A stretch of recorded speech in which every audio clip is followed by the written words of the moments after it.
आज की ये कहानी है अलास्का के एक बैरो नाम के शहर की, जहाँ हर साल 30 दिनों के लिए सूरज दिखना बंद हो जाता है और 30 दिनों की एक लंबी रात होती है। पर इस बार उस लंबी रात में शहर के लोगों का सामना ऐसे प्राणियों से हुआ जो इंसानी खून के प्यासे थे। कहानी की शुरुआत एक अजनबी से होती है जो एक बड़े से समुद्री जहाज से बैरो शहर में आता है। ये सूरज का आखिरी दिन था। इसके बाद लंबी रात शुरू होने वाली थी, इसीलिए शहर के लगभग सभी लोग वहाँ से जाने की तैयारियां कर रहे थे, क्योंकि वो 30 दिन अंधेरे में नहीं गुजारना चाहते। इधर एबिन और बिली, जो कि बैरो शहर के पुलिस ऑफिसर हैं, उन्हें पता चलता है कि किसी ने पूरे शहर के सैटेलाइट फोन्स जला दिए हैं। उन्हें कुछ भी समझ में नहीं आता कि ये किसने किया है। इसके बाद बिली और एबिन पुलिस स्टेशन वापस जाने लगते हैं। रास्ते में उन्हें ब्रोर मिलता है जो कि अपना ट्रक ठीक कर रहा था। तभी उन्हें रेडियो पर एक खबर मिलती है कि किसी ने जॉन के सारे कुत्तों को मार दिया है। दूसरी तरफ एबन की एक्स वाइफ स्टेला भी उसी शहर में आई हुई थी और इसके बारे में एबन को कुछ पता नहीं था। काम ख़त्म करने के बाद शाम को स्टेला एयरपोर्ट की तरफ जाने लगती है, पर रास्ते में उसका एक क्रेन मशीन के साथ एक्सीडेंट हो जाता है, जिससे उसकी गाड़ी ख़राब हो जाती है। तो वो मदद के लिए एबिन को कॉल करती है, पर एबिन खुद आने की बजाय बिली को भेज देता है। कुछ ही देर बाद बिली वहाँ पहुँच जाता है और वो दोनों एयरपोर्ट की तरफ निकलते हैं। दूसरी तरफ एबिन पुलिस स्टेशन जाता है, जहाँ हम उसकी ग्रैंडमदर हेलेन और छोटे भाई जेक को देखते हैं। वहाँ एबिन को एक और कंप्लेन मिलती है कि कार्टर के यहाँ एक प्रॉब्लम है। कार्टर उस शहर के यूटिलिटी डोर में काम करता है। जब एबिन वहाँ जाता है तो कार्टर उसे बताता है कि किसी ने विल्सन के हेलीकॉप्टर के सारे स्पेयर पार्ट्स चुराकर क्रशिंग मशीन में डाल दिए हैं।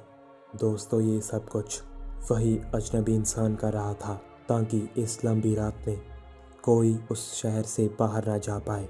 दूसरी तरफ स्टेला को एयरपोर्ट पहुंचकर पता चलता है कि उसकी फ़्लाइट मिस हो गई है। अब 1 महीने के लिए स्टेला भी वहीं फंस चुकी थी। इसके बाद हम एक गस नाम के आदमी को देखते हैं, जो कि बैरो शहर के सारे नेटवर्क कनेक्शन को संभालता है। वो अपना काम कर रहा था कि तभी बाहर उसे कुछ आवाज़ें सुनाई देती हैं।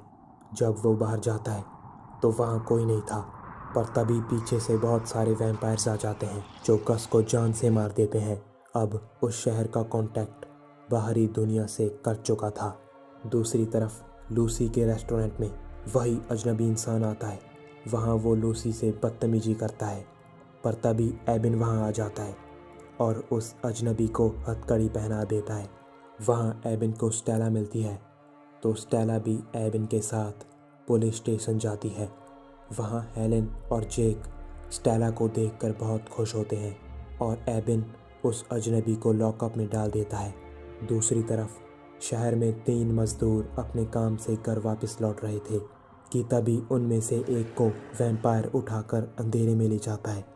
बाकी दोनों को कुछ भी समझ में नहीं आता कि अभी अभी यहाँ क्या हुआ।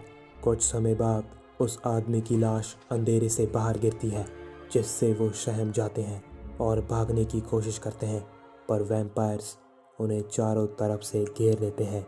पुलिस स्टेशन में एबिन उस अजनबी से पूछताछ कर रहा था, तो वो अजनबी एबिन से कहता है कि खिड़की और दरवाजे बंद कर लो और जाकर कहीं छिप जाओ।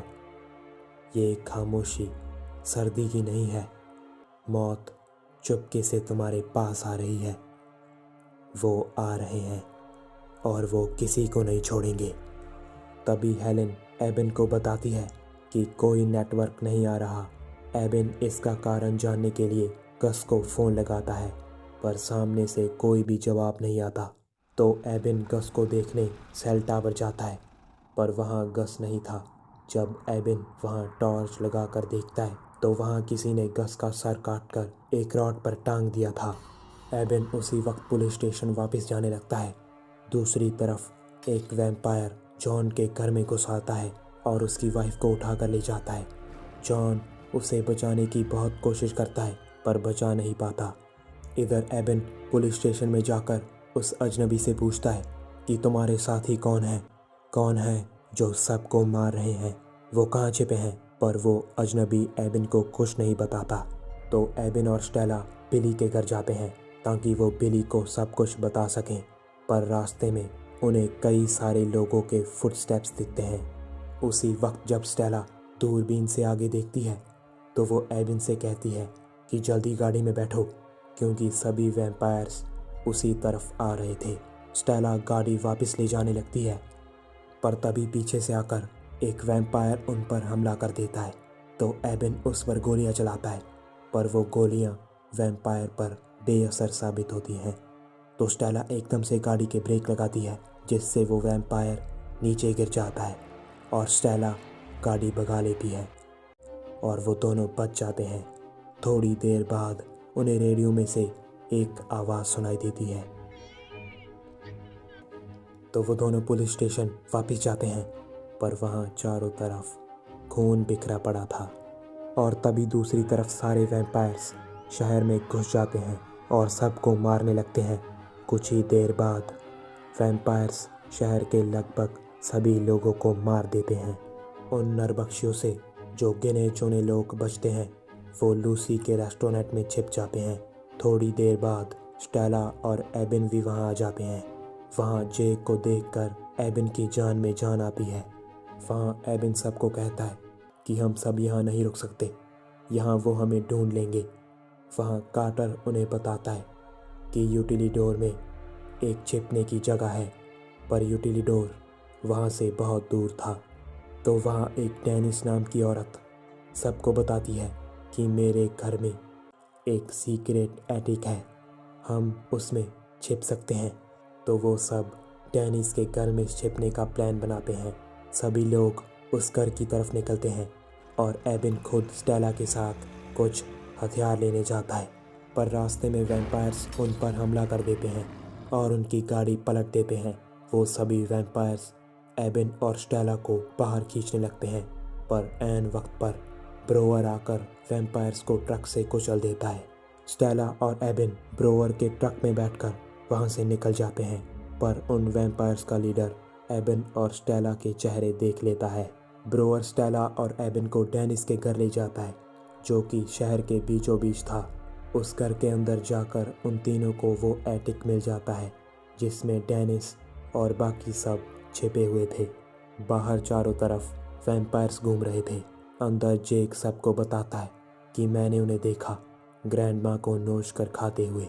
वो लोग बिल्कुल वैम्पायर्स जैसे हैं। तभी ब्रोर कहता है कि वो लोग गोली लगने से भी नहीं मरते, हम उनसे कैसे निपटेंगे।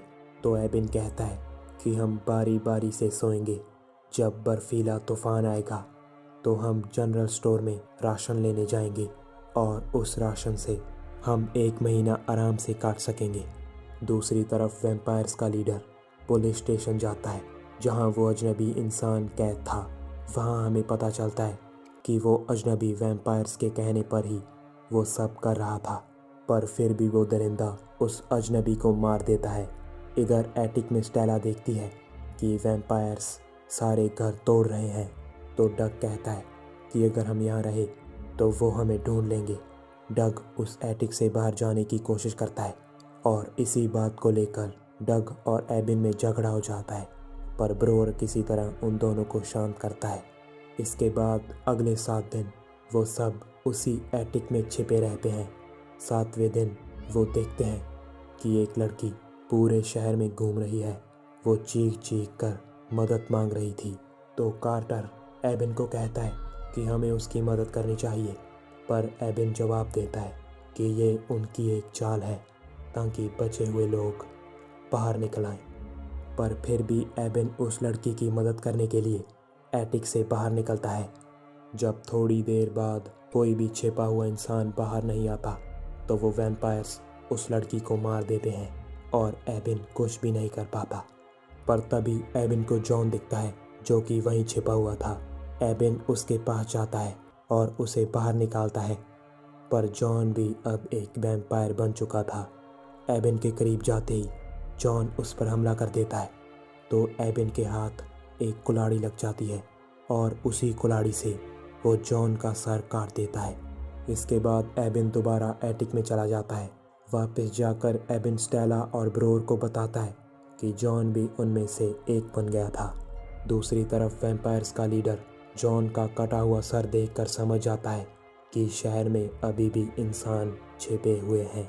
इधर विल्सन के बुजुर्ग पिता इज़ैक अपना दिमागी संतुलन खो देते हैं और एटिक से बाहर निकलकर शोर करने लगते हैं। तो स्टेला और विल्सन उन्हें शांत करने की बहुत कोशिश करते हैं, पर इज़ैक उस घर से बाहर भाग जाते हैं। तो विल्सन उनके पीछे जाता है। इतने में एबिन भी नीचे स्टेला के पास आ जाता है, पर तभी एक वैम्पायर उस घर में घुस आता है। तो स्टेला और एबिन वहीं एक कमरे में छिप जाते हैं। वैम्पायर उसी कमरे की तरफ बढ़ने लगता है, पर तभी उसे विल्सन की आवाज़ सुनाई देती है। तो वो वैम्पायर उसी वक्त उस घर से बाहर जाकर विल्सन को मार देता है। इतने में स्टेला और एबिन वापस एटिक में जाकर छिप जाते हैं। वहाँ एबिन सबको बताता है कि तूफान आने वाला है, मौका मिलते ही हम यहाँ से निकल जाएंगे। कुछ ही देर बाद बर्फीला तूफान शुरू हो जाता है। उसी का फ़ायदा उठाकर वो सब लोग जनरल स्टोर में चले जाते हैं और वहाँ जाकर राशन जमा करने लगते हैं। पर तभी एक छोटी लड़की उन पर हमला कर देती है, जो कि एक वैम्पायर बन चुकी थी। तो वो सब मिलकर उसे काबू करते हैं और जेक उसका सर काट देता है। इतने में तूफान थम जाता है और वो सब वहीं फंस जाते हैं। इसके बाद वो 10 दिन वहीं फंसे रहते हैं। 18वें दिन वो सब वहाँ से निकलने का प्लान बनाते हैं। प्लान के अनुसार एबिन बाहर जाकर उन वैम्पायर्स का ध्यान बटाएगा और बाकी सब वहाँ से निकलकर पुलिस स्टेशन में चले जाएंगे, क्योंकि यूटिलिडोर पुलिस स्टेशन से ज़्यादा दूर नहीं है। इसके बाद एबिन बाहर जाकर पुलिस स्टेशन से उल्टी दिशा में भागने लगता है, तो सभी वैम्पायर्स उसके पीछे पड़ जाते हैं। इसी दौरान ब्रोअर के साथ बाकी सब लोग स्टोर से बाहर निकलते हैं और पुलिस स्टेशन की तरफ जाने लगते हैं। तभी एक वैम्पायर उन पर हमला कर देती है और डक को मार देती है, पर बाकी सब पुलिस स्टेशन तक पहुंच जाते हैं। इधर एबिन जाकर एक घर में छिप जाता है। जब एक वैम्पायर उस घर के अंदर जाने लगती है, तो एबिन एक बल्ब की रोशनी उस पर डाल देता है, जिससे वो वैम्पायर जल जाती है, क्योंकि वैम्पायर्स रोशनी सहन नहीं कर सकते। तभी ब्रोअर एबिन को वॉकी टॉकी के ज़रिए बताता है कि तुम पुलिस स्टेशन की तरफ जाओ, ध्यान बटाने की बारी अब मेरी है। ब्रोअर एक क्रेन लेकर वैम्पायर्स पर हमला कर देता है और बहुत सारे वैम्पायर्स को मार देता है, पर ब्रोअर ज़्यादा देर उनका मुकाबला नहीं कर पाता और उसकी क्रेन एक होटल में घुस जाती है और ब्लास्ट हो जाती है, जिसमें कई वैम्पायर्स भी जल जाते हैं। दूसरी तरफ एबिन पुलिस स्टेशन तक पहुंच जाता है। वहां जाकर वो उनको बताता है कि ब्रोअर नहीं रहा। तो स्टेला उसे कहती है कि अब हम सिर्फ 6 बचे हैं, पर तभी कार्टर बोलता है कि जल्दी सिर्फ 5 रह जाएंगे, क्योंकि वो भी एक वैम्पायर बन चुका था। कार्टर बताता है कि मुझे स्टोर में उस लड़की ने काट लिया था, मुझे मरना होगा। तो एबिन उसे एक कमरे में ले जाकर मार देता है। इसके बाद अगले 9 दिन वो पांचों उसी पुलिस स्टेशन में छिपे रहते हैं। 27वें दिन उन्हें बिली के घर से एक लाइट सिग्नल मिलता है। ये देखकर जेक उन्हें कहता है कि वो बिली हो सकता है। तो एबिन और स्टेला छिपकर बिली के घर जाते हैं। वहाँ बिली बहुत बुरी हालत में था। उसने अपने बीवी बच्चों को मार दिया था, क्योंकि बिली नहीं चाहता था कि वो वैम्पायर्स का शिकार बने। बिली एबिन को बताता है कि वो खुद भी खुदकुशी करने वाला था, पर ऐन वक्त पर बंदूक ने काम नहीं किया। तो स्टेला और एबिन बिली को पुलिस स्टेशन में ले जाते हैं, पर वहाँ जेक और लूसी गायब थे। स्टेला एबिन को बताती है कि वो यूटिलिडोर चले गए। तो एबिन और स्टेला बिली को लेकर यूटिलिडोर की तरफ निकलते हैं। रास्ते में उन्हें एक छोटी बच्ची मिलती है, जिसके पीछे एक वैम्पायर पड़ा था।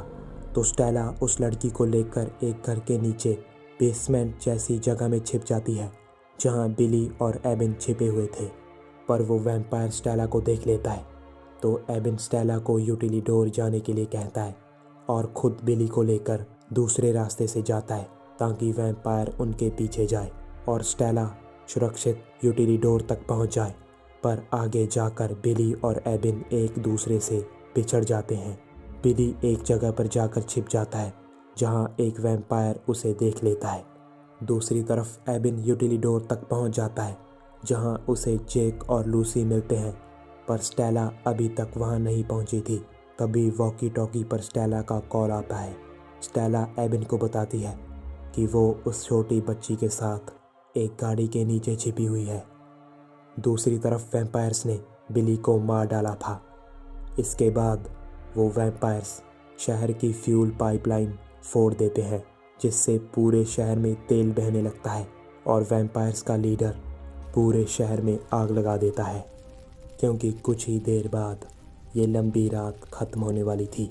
इधर एबिन अपने अंदर वैम्पायर्स का खून इंजेक्ट कर लेता है ताकि वो उनसे लड़ सके। थोड़ी देर बाद एबिन एक वैम्पायर में बदलने लगता है। इसके बाद एबिन यूटिलिडोर से बाहर निकलता है और जाकर वैम्पायर्स से लड़ने लगता है। एबिन किसी तरह वैम्पायर्स के लीडर को मार देता है। ये देखकर बाकी वैम्पायर्स पीछे हट जाते हैं, क्योंकि उनका लीडर ही सबसे ज़्यादा ताकतवर था। इसके बाद सुबह होने लगती है और सभी वैम्पायर्स वहाँ से चले जाते हैं। स्टेला भी बाहर निकल आती है। इसके बाद स्टेला और एबिन एक साथ सूरज निकलता हुआ देखते हैं, पर एबिन अब एक वैम्पायर बन चुका था। वो सूरज की रोशनी सहन नहीं कर पाता और उसका सारा शरीर जल जाता है। और ये कहानी यहीं पर ख़त्म हो जाती है दोस्तों।